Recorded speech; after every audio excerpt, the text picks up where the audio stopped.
Exercise number 24. Ready? Start. I am honored to be associated with this ceremony to lay the foundation stone of Jawaharlal Nehru Bhavan.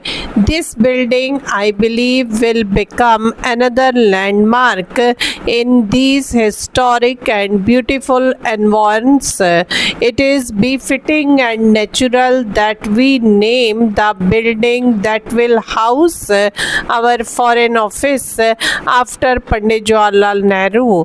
With his immense pride in India's great heritage and abiding faith in our country's capacity to march forth to a bright future, Panditji came to symbolize the hopes and aspirations of a free India in a brave world, new world.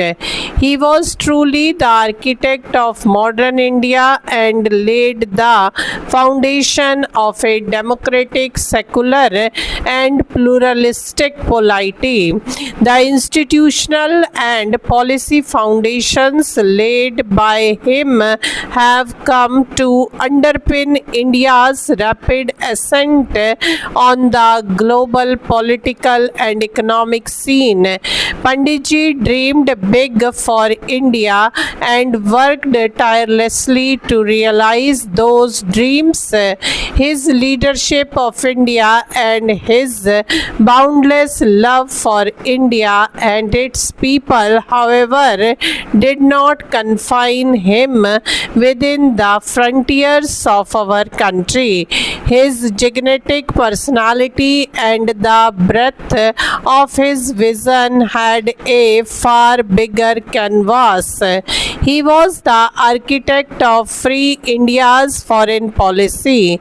Within 6 days of his taking the reins of the interim government in September 1946, he pledged in the course of a radio broadcast that India would work for one world in which there was free cooperation of free peoples and no class or group exploited another. Addressing the Constituent Assembly on the night of August 14, 1947, when his thoughts were focused predominantly on India and her future, Panditji's commitment to humanity at large came out clearly when he said that his dreams are not just for India but they are also for the world as a whole. All the nations and peoples are too closely knit together day to day for any one of them to imagine that it can live apart. He went on to add, peace has been said to be indivisible, so is freedom, so is prosperity now, and so also is disaster in this one world that can no longer be split into isolated fragments. This thought state movingly the impulse that drives our work. No better vision for the world has been conceived till today. Panditji's great quality was that his idealism and vision were rooted in the hard and often harsh reality of an unequal world.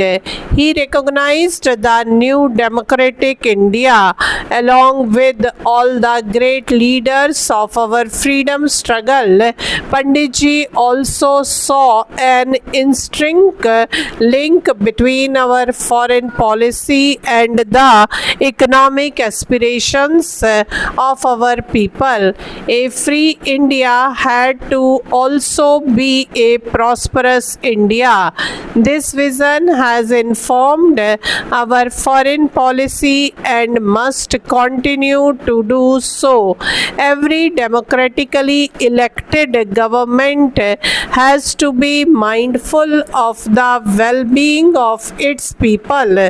The foreign policy we pursue abroad must reflect our national priorities and concerns. There cannot be a disconnect between domestic capabilities, national aspirations, and external policies. Our foreign policy must also help create an international environment conducive to India's rapid social and economic development.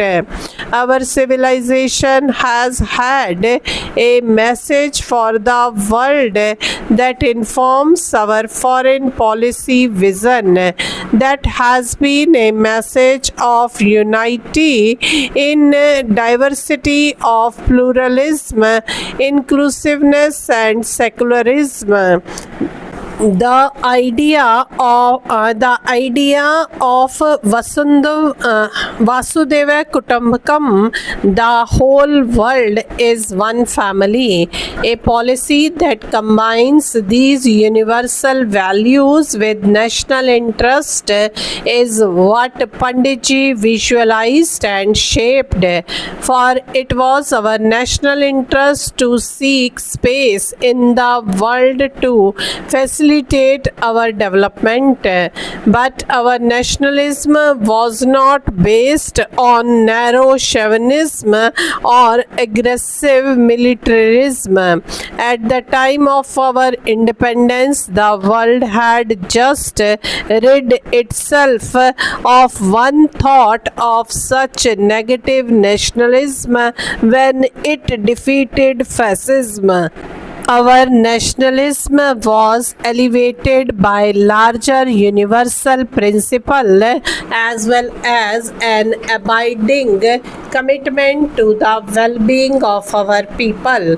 That is precisely why it was an enlightened nationalism. Similarly, Panditji's idea of non-alignment was also based on the principle that we were not aligned with anyone against anyone, but only with our values and national interest. Non-alignment was neither an empty slogan nor a pretext to shrink the responsibility to define our own world view based on national interest. Indeed, non-alignment was an expression of our enlightened national interest and continues to be so even today. We have worked hard to create the space needed to have the freedom to make policy choices in an increasingly interdependent world that we live in. The means we adopt to pursue our enduring objectives of peace, national security, and development will, of course, change from time to time. They will have to be evolved in response to the changing realities of an ever-changing world. While the instruments of our policy and the tactics and strategy we adopt may change with the time, the values in which they are based are universal and remain true for all time. Our diplomats are called upon to steer the course of India's foreign relations in an